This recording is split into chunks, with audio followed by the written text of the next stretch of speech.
For thousands of years, the Apostle Paul's claim that the wisdom of this world is foolishness to God has felt like a spiritual metaphor.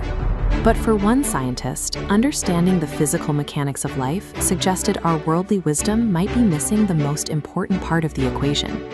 Dr. Garte did not start his career looking for intelligent design.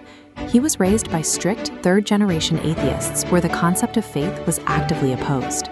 His parents were members of the American Communist Party during the 1930s.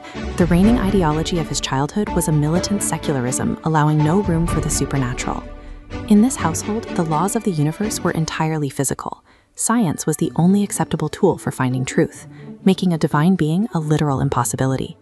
Materialism formed the absolute boundary of his reality.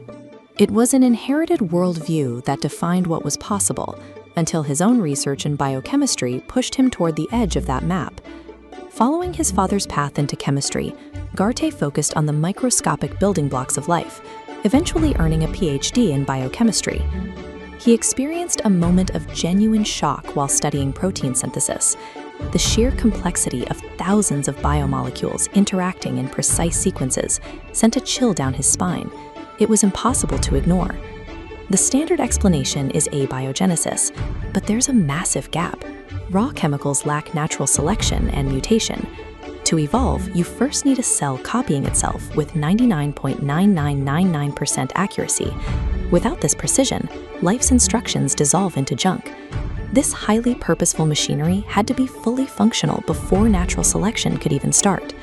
A strictly materialistic framework offered no clear path for how this engine assembled from scratch. For the first time, his commitment to a godless universe was no longer a scientific certainty. If physics and chemistry alone couldn't account for the origin of life's purpose, his materialism was no longer a complete explanation of reality.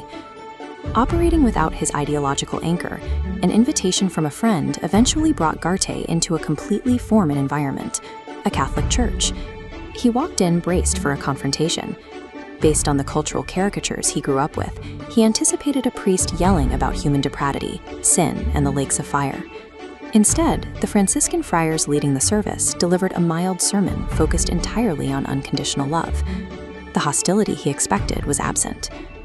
Realizing his assumptions about the nature of religion might be as incomplete as his views on biology, he decided to investigate the primary sources of the faith himself.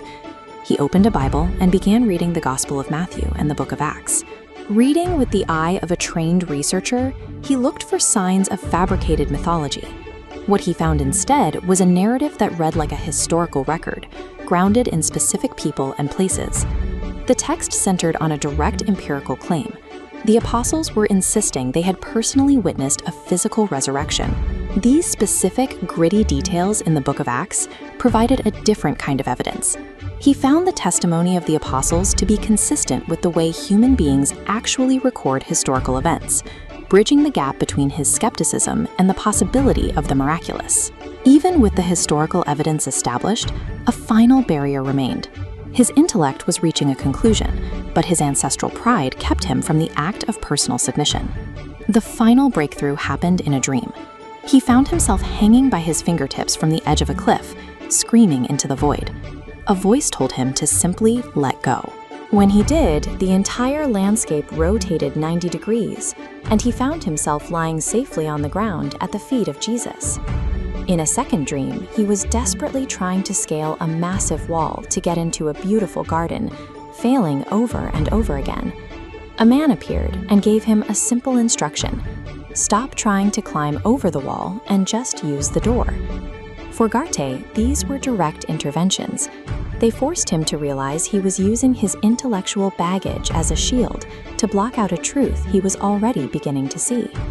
The dream converged with reality when he finally read the biblical promise: knock and the door will be opened. He realized the door was exactly what he had been looking for. Today, Dr. Garte maintains that the findings of science and the claims of Christianity are not in conflict. In fact, he observes a strange shift in the modern conversation. Some maintain their materialism by questioning once standard scientific concepts, such as whether DNA functions as a literal code, or whether the universe actually had a beginning. To Garte, the evidence of a designer is written into the very complexity of the cell. If the deepest structures of the universe point toward God, the final logical step is to stop fighting the data and simply walk through the door.